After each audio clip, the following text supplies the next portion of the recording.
Buen día, continuamos con nuestros videos sobre historias potosinas y vamos a ver la tercera parte de las haciendas que pertenecen al municipio de San Luis Potosí. Y en este video vamos a hablar de Bocas.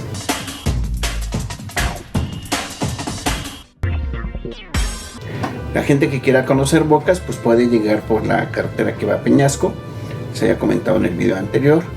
De Peñasco sigue La Melada y inmediatamente después se encuentra Bocas.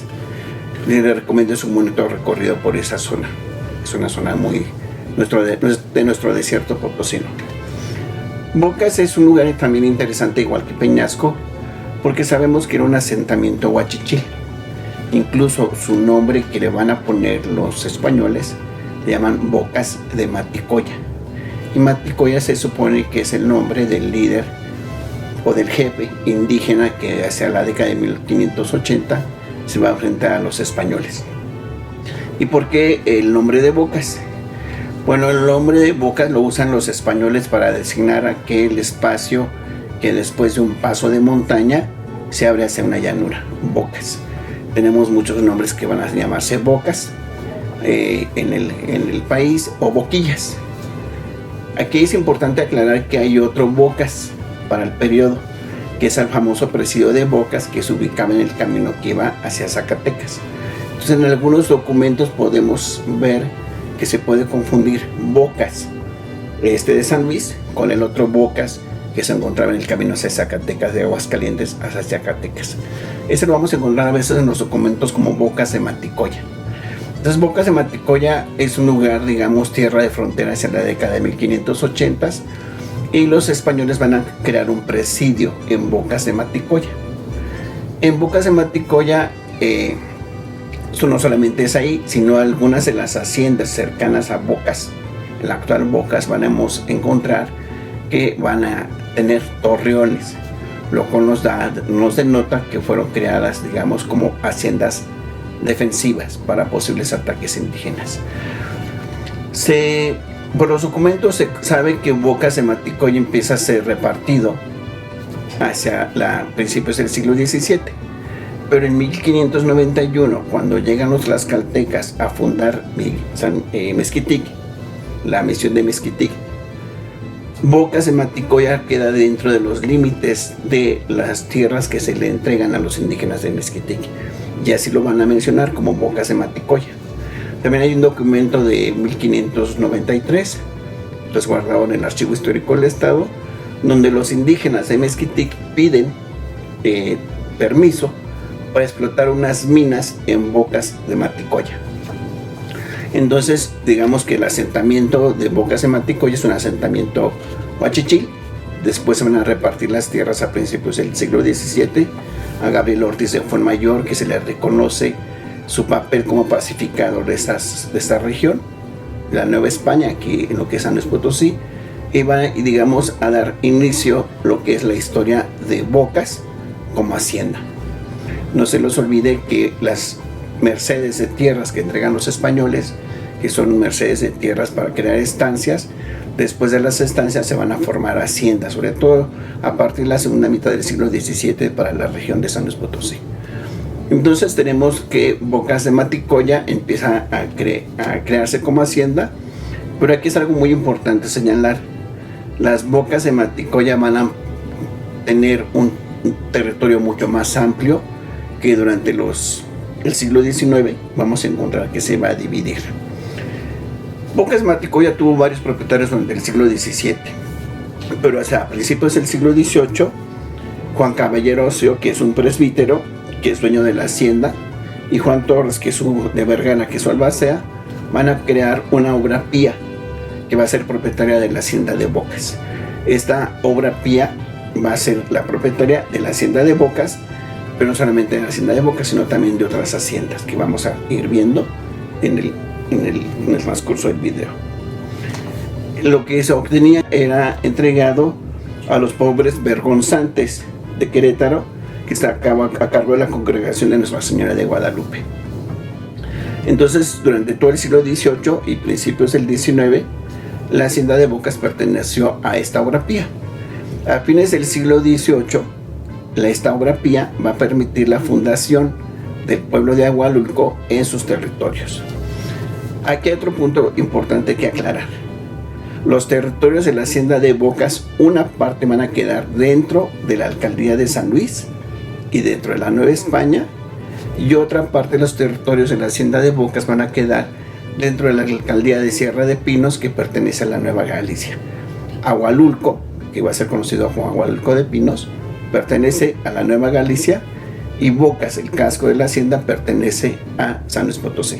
Hacia principios del siglo XIX, entre 1805 y 1810, los herederos del conde de Peñasco, José María Sánchez y Mora, que es nieto del conde de Peñasco, que también son dueños de la hacienda de Peñasco, ellos van a hacerse cargo de la administración de Bocas y van a quedarse con la administración de la hacienda de Bocas durante un buen tiempo. En 1844,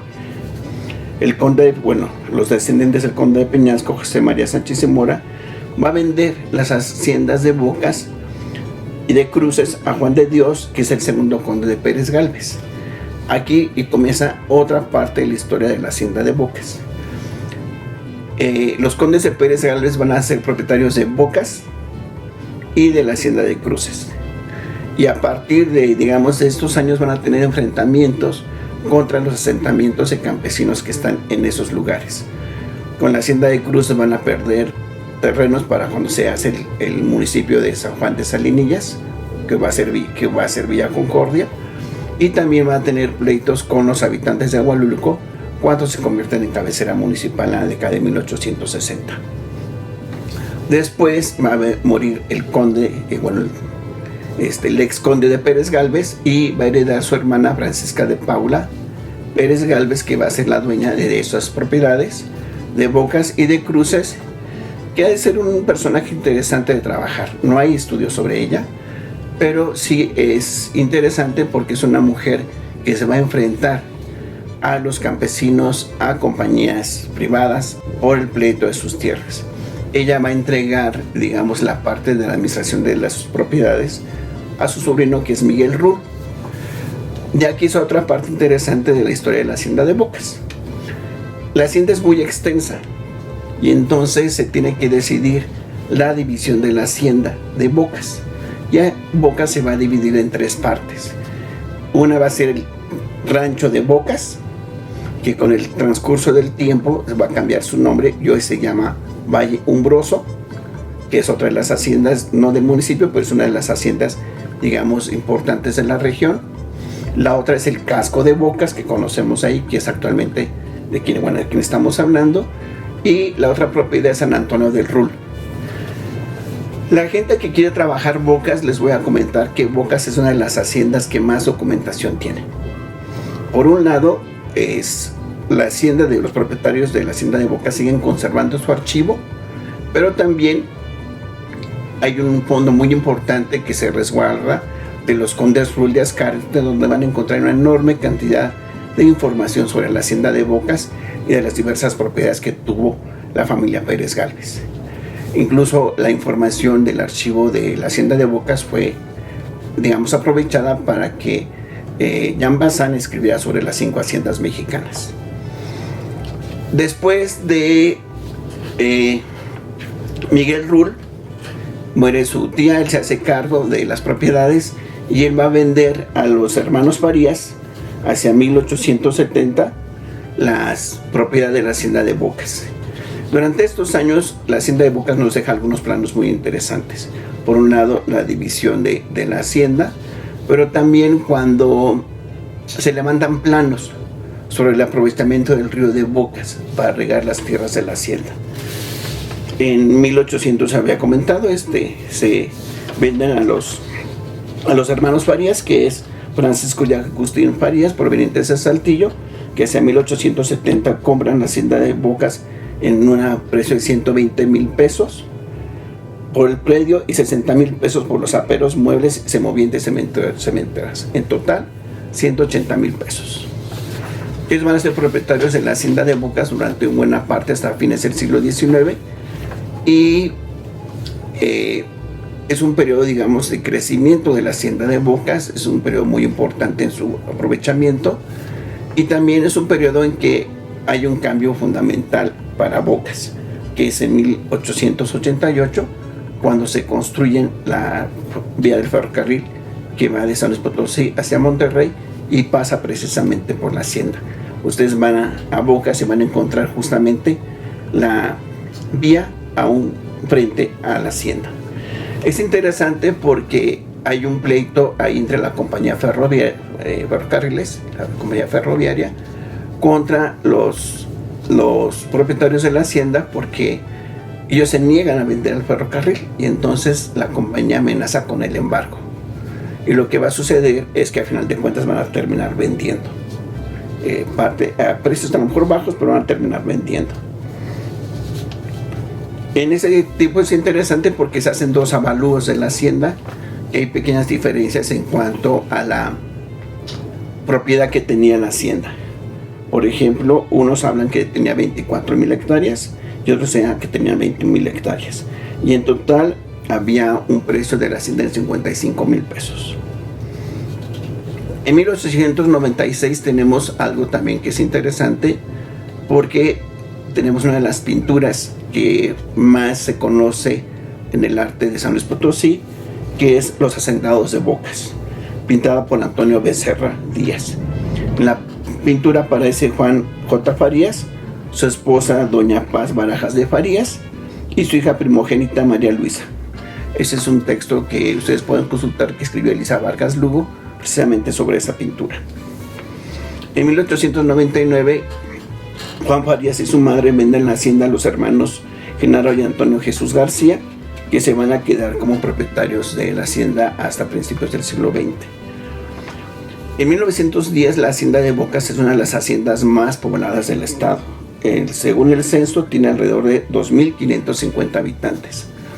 Las únicas haciendas que le ganan son Gogorrón, Cárdenas y Piotillos. En 1929, los habitantes de la Angostura obtienen tierras ejidales que eran propiedad de la hacienda de Bocas.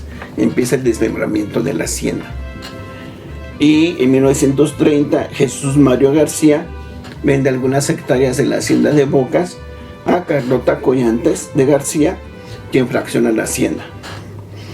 Y nuevamente la hacienda va a ser asediada por el reparto agrario, y en 1937 se dotan a los vecinos de Bocas alrededor de 7,700 hectáreas, propiedad de Carlota Collantes de García y de Jesús Mario García.